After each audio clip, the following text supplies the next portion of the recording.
Hi everybody, good afternoon. I'm going to continue doing the video and industrial intrusion, intrusion CTF. That was Friday, Saturday, and Sunday.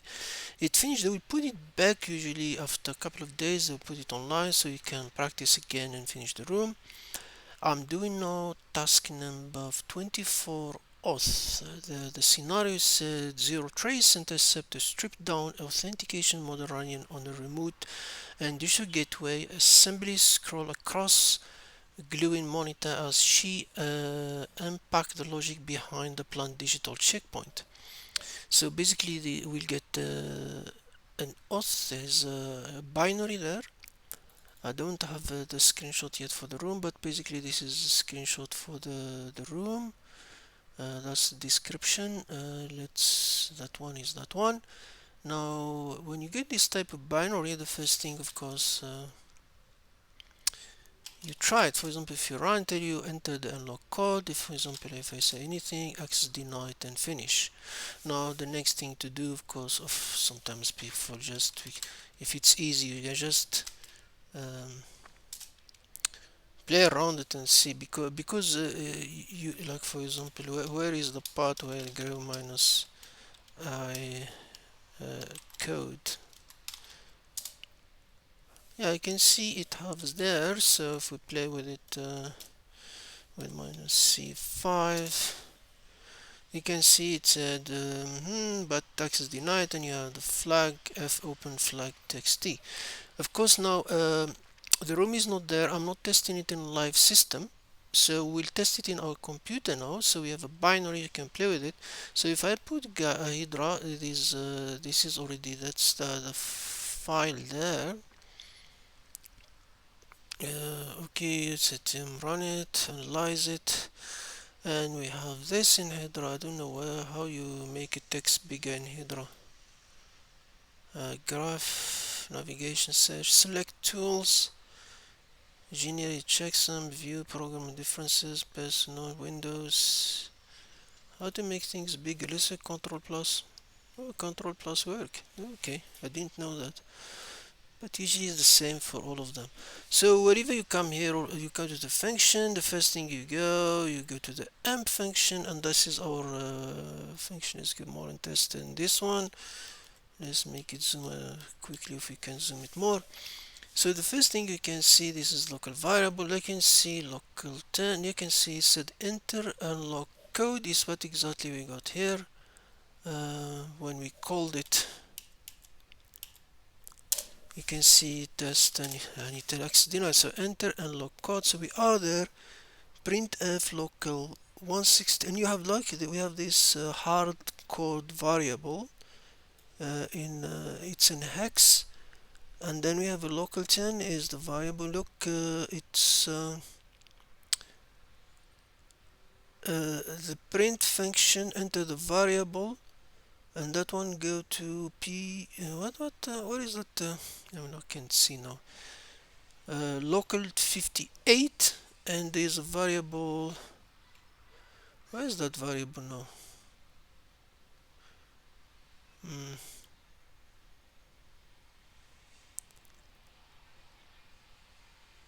So local 28 a variable standard input. I have the standard input there, and then look where is the check-in. Okay, when I zoomed it is like I'm not able to see or something. Where is that 8? It's supposed to be 8 long digits. Oh yeah, the 8 one. Because the variable is local 158, you can see it, the length of the variable, our input, it need to be 8, so 8 bytes. So you know the first condition is 8, then what happened is there is a transform local 68, so it transform this thing, which is where is the local 6? It transform our input, and then it compare our a comparison between local 68, which is what we input, our input code, with this transform things. local 168 variable local 68 one. Now I'm getting confused. The So basically, let's explain it here so we can get clearly what the input is. Read in variable 158, what we said. That's what we type, and it passed to one variable 68. The transform input is stored in local 168. So transform 8. So we need to look for this function that transform this whatever we put to it, and then if it's is the same after the transformation, it gives us the flag. If not, we're not getting the flag. So basically that's what happened. So the input local 158 is passed to a function called transform long with the length 8. The transformed input is stored in local 168. Then the transformed input local 160 is compared to hardcoded value, which is this. After it get transformed, it confirm if they equal. That's why I use memory compare here. If they're equal, we get the flag. So we need to look for the transform function. This is the transform function. That's the transform function. It XOR with this the string hex 55. So this things whatever is doing here is XORing byte by byte our input. So now we need to reverse it to equal. So if this is XOR, it's an XOR with 55. So if I go now to extend it, so the transform function take each byte of our 8-byte input and perform bitwise XOR operation with the hexadecimal 055, which we have here. Then because now it's an XOR, you can go left right, so you can if input byte with 0x with target byte, then target byte with 0, we can reverse left right to get the original, basically, because an XOR A B BA.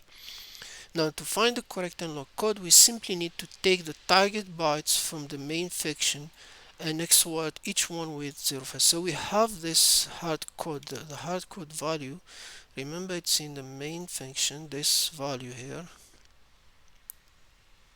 We take this, so basically this one you can, sorry, so it's 0103. We can because it's little Indian, we need to reverse it, because remember this is binaries. Even Ghidra should give us it gives the decimal hex, but it doesn't tell. But this one you need to do the little Indian, so you need to reverse it. So 01, so 01, 23, 45, 67, and EF at the end, and then you bring them to the bytes. So 1, 2, 3, 4, 5, 6, 7, 8, and then you XOR one by one. But XOR you can go online, so if you want to do the math, for example, we have go to this site, for example, you can put, for example, there, you can take, for example, 55, and then you can put it there, and it's a BA, and then you come here and you put your BA there, and you continue 98. For example, we can do this one, test again, FE. So we have FE. So now we have our input, because it's hex, so we know how to send it. Remember, I'm not do if I'll come back to this. So now we have two ways to do it. We can do Python or straight echo file. So basically now you take all these ones and you put them next to each other. 54, 76, 10, 32, DC, FE. You put them there. That's our input. So now if I go now, let's say test the Python one. If I go there,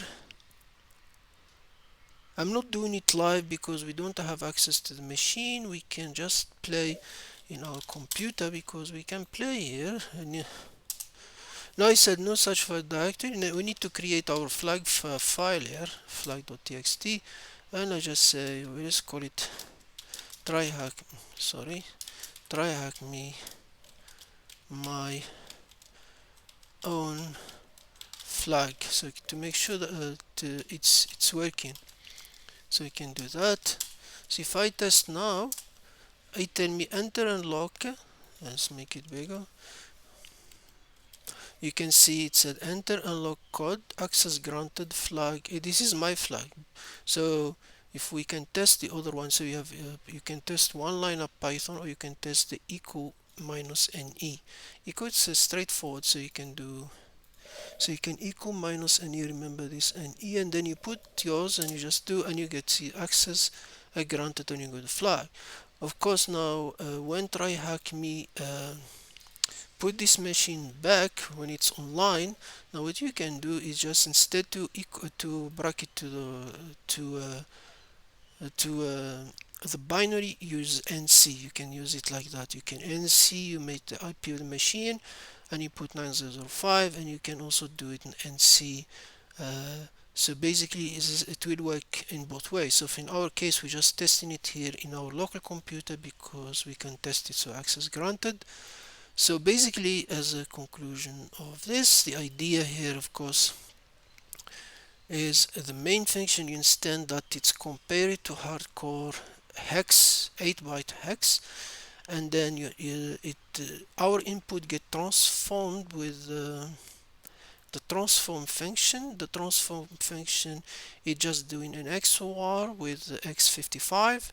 An XOR is a reverse function, so if you have the the main one, you can XOR it and you get the right input. So we just XOR this with the function, and of course when the function we get